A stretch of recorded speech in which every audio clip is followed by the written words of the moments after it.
Cando chegues ao Xapón non tardarás moito en facer outros amigos.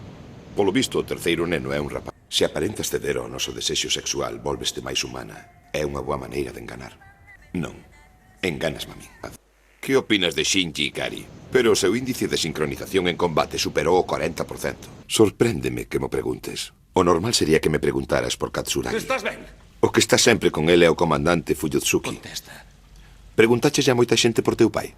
Daquela non o coñeces ben. Non, estás equivocado, Shinji. Crees que sabes algo, pero é imposible coñecerse ben a un mesmo. Vainos ver, Para canto máis coñecelos demais. O coñecemento absoluto é imposible.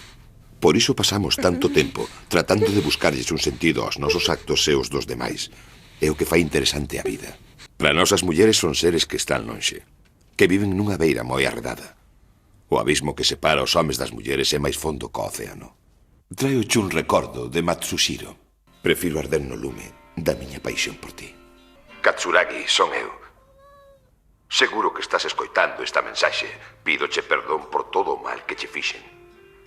Por favor, descúlpame tamén con Ritsu. Queríache pedir un último favor. Estaba cultivando unhas plantas. Agradeceríache que lles botases auga. Shinji sabe onde están.